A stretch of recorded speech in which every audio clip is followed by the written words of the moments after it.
So going on to what I was saying before, after the implementation of literature circles, my students were really excited about the book choices because as a group, we were able to decide the different types of books that we read or the topics, and really have a discussion on what the students were interested in. And I noticed that even if the students weren't always interested in the topics, because the other students were interested in it and we had those rich discussions and they were able to lead the discussions and see how things and really hear the input of the students, they were able to have a more positive outlook on the book choice. So one of the books that we read was about spotted owls, and two of my students were in that focus group and really were interested in the book that we were reading, even if they weren't in the beginning. So the conclusion that I came to was that these students really enjoyed reading the books when they had the freedom to choose. And I think often in guided reading groups where we give these students the books and we might ask them the types of books that they're interested in. However, when we give them the actual choice and give them the different options, they were more engaged. Another result from my data was the written response data comparison. So this was based off of those formative quarterly written responses, and like I said earlier, the scores were based on answering the question, using evidence from the text, and use of language, so the grammar, punctuation, and capitalization, and the spelling of spelling high frequency words. So this data didn't really show a lot of growth, and it was because my three students had already reached the close to or reached the maximum score on the written responses before even starting the implementation. So it's difficult to show any growth that they may have made in terms of their comprehension on these assessments.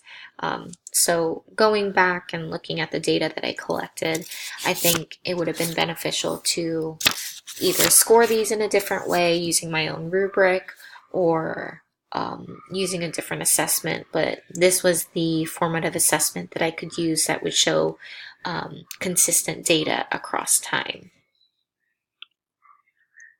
So like I said before, it didn't show a lot of changes in their comprehension. So one thing that I feel like really affected my data was that two of my students who had been randomly chosen did not give assent. And I think if I had used their data and if they had given me their assent, that I would have been able to show more growth or more changes in the data. And all three focus students that I used had consistently performed well on all written responses each quarter, and in general, they did use information from the text. They added details, and they were using a lot of the higher order thinking skills even before beginning the implementation of this strategy. One thing that I reflected on after my action research was comparing my action research to other researchers, and I noticed that they were able to fully implement the strategy in reading. That was the action research by Falter Thomas from 2014, and is something that an obstacle that came during my action research were that there were too many interruptions in my classroom. I needed to teach them different skills that they needed to know, the assessments that I needed to give, and the written response practice so that they would be prepared. So I wasn't able to fully implement the strategy and only use that strategy throughout the 8-week duration, which I feel like really affected my data. Something else that I came to the conclusion after my action research was that the strategy is very time consuming. the students wanted to have the opportunity to speak and discuss, and I didn't want to cut off the discussions and stop them. However, there were times that I needed to stop our discussion so that I could meet with the other groups. That certain students didn't want to participate compared to others, whether that was because their friend wasn't in the group or they just didn't feel comfortable or didn't really have anything to say. So I also noticed that a lot of certain students would dominate the conversations week to week.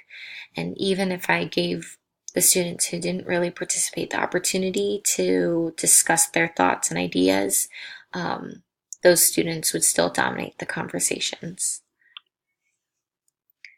I had some questions still after my research, and it was, can literature circles be modified to fit the demands of teaching and still be effective?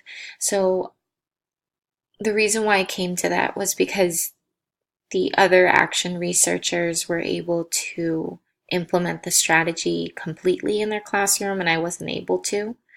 Can it be effectively used with students who are not reading above grade level? So my focus for my research was only on above grade level, but I wanted to know if it could be effectively used with students who are not.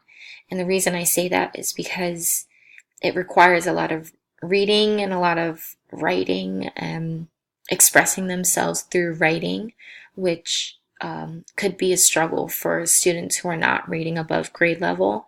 So I wanted to know if there was maybe a different format that would allow these students to still express themselves without being so writing heavy. Another question that I still had was, can an online structure be used to accommodate the demands of teaching? So with the way that I implemented the literature circles, my students just had face-to-face discussions, but I was wondering whether or not an online structure would allow students to still express themselves without the fear of speaking in front of everyone and being able to express themselves without having that time restraint. I know when I was doing my literature review, I noticed that the literature circle strategy was used with older students, and many of them used the online structure to their benefit. Again, I mentioned earlier that there were time constraints, so I felt like 8 weeks wasn't enough time to really see a difference within my students and their comprehension. I was able to see a difference with their motivation, but the comprehension piece I didn't really see. Students were only able to have each role about 2 or 3 times due to the time constraints. So I feel like that really limited them in being able to grow in that role. And too much time was taken in the beginning to practice and go over the expectations of each role. Some suggestions for future research. I think it should be conducted throughout the entire year to really see a difference and compare their data from the year before. There's a big difference in their oral discussions and answers in their journals. So I'd like to see whether or not the literature circles can be used to encourage more detailed writing and motivation to express themselves in writing the same way they do in their oral discussions. And because the research had been mainly done with older students, like middle and high school students, I think it'd be interesting for future research to focus on the primary grades to see if it could still have that same effect.